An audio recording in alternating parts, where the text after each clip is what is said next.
తెలుసు నా భయం. మీరు క్షేమంగా వచ్చి క్షేమంగా వెళ్ళాలి అని చెప్పి అహిర్నిశలు ఆకాంక్షించేవాడిని, శ్రమపడేవాడిని. మీకు చిన్న దెబ్బ తగిలితే నా గుండె గాయం అవుద్ది. ఇందాక కూడా వచ్చినప్పుడు చాలా టెన్షన్ తో ఉన్నా, ఎవరికైనా దెబ్బలు తగులుతాయి ఏదైనా అయిపోద్దా అని భయం ఉంది. మనస్ఫూర్తిగా మీ అందరికీ చేతులెత్తి నమస్కరిస్తున్నా. మీరు క్షేమంగా ఇంటికి వెళ్ళాలి. ఆనందం కోసం వచ్చింది, దీన్ని విషాదం కాకూడదు. అందుకని మనస్ఫూర్తిగా సినిమాని సినిమాగానే చూడండి.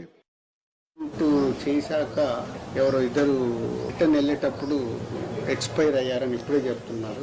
ఈ న్యూస్ నాకు తెలియదు.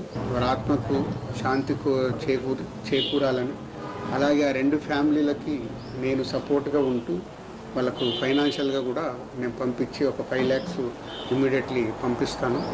సో ఇదే ఇప్పుడు ఇంత ఆనందంగా ఉందాము అన్న ఇలాంటి అన్ఎక్స్పెక్టెడ్ ఇన్సిడెంట్స్ జరగడం చాలా బాధాకరం.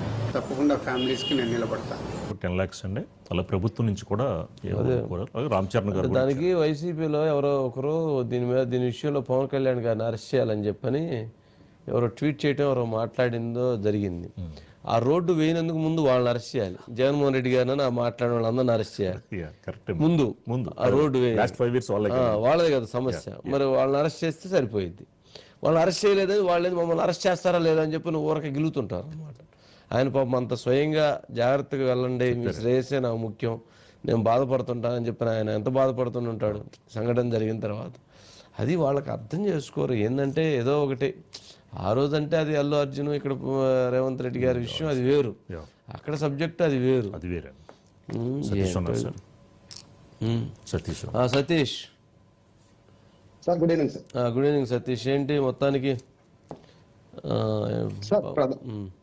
చెప్పు. ఇక్కడ ఏదైతే ప్రీ రిలీజ్ ఈవెంట్ ఉందో సార్, చాలా మంది ఎక్కడెక్కడి నుంచో వచ్చేస్తారు. అంటే ఇక్కడ గోదావరి జిల్లా నుంచి ఒకటే కాదు సార్, ఒరిస్సా నుంచి వచ్చారు, అలాగే విజయనగరం నుంచి వచ్చారు. ప్రతి ఒక్కరు కూడా చాలా క్షేమంగా ఇంటికి వెళ్ళారు సార్. కానీ ఈ ఇద్దరు యువకులు ఎవరైతే ఉన్నారో కాకినాడ జిల్లాకు సంబంధించి, కాకినాడ రూరల్ గొల్లపాడు అక్కడ సంబంధించి ఎవరైతే ఇద్దరు యువకులు ఉన్నారో, రాత్రి ఎగ్జాక్ట్ 9:30కి కరెక్ట్ గా ఆ సమయం చూసుకున్న సమయానికి ఆ రంగంపేట ఏరియా వచ్చే సమయానికి ఆ మంచు ఫుల్ గా మంచు ఒకటి ఉంది, ప్లస్ అన్ని గొతుకులు, ఆ రోడ్ లో వెళ్ళాలన్న గతుకులు అన్నట్టు 1 way. ఇప్పుడు ఆల్రెడీ గత 5 సంవత్సరాల నుంచి కూడా ఆ రోడ్ ఏదైతే ఉందో ఇప్పటి వరకు కూడా ఎన్నో ప్రాణాలు కోల్పోయిన పరిస్థితి. కానీ కూటమి ప్రభుత్వం వచ్చిన తర్వాత ఇప్పుడు ఆ వర్క్ మొదలుపెట్టి ఆల్రెడీ వర్క్ చేస్తున్న సమయంలోనే ఒక 1 way వదిలేరు కాబట్టి అటు నుంచి వాళ్ళు వెళ్తున్నారు. వెళ్లే సమయంలో పక్కన చీకటితో పాటు గొతుకులు బాగా ఎక్కువ ఉండడంతో అక్కడ నేరుగా అక్కడ యాక్సిడెంట్ అవడం, అక్కడ వాళ్ళతో ప్రాణాలు కోల్పోవడం కూడా జరిగింది సార్. ఎందుకంటే ఇది చిన్న హైవే కాదు సార్, అది ఒక దాదాపు రాజమహేంద్రవరం నుంచి ఆ కాకినాడ వరకు కూడా భారీ స్థాయిలో ఉండే ఏడీపీ రోడ్ ఇది. దీనికి 7 జిల్లాలకు సంబంధించి కూడా మొత్తం